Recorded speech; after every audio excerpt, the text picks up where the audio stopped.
Hi everyone, and welcome back to the channel.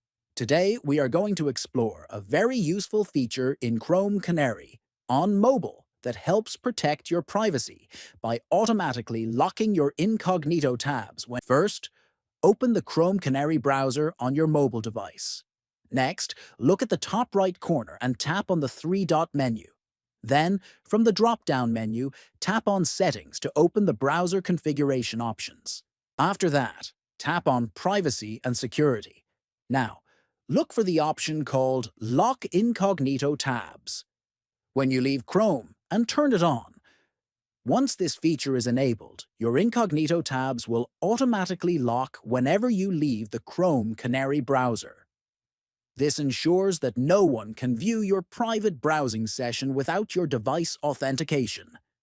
Thanks so much for watching, and see you in the next video.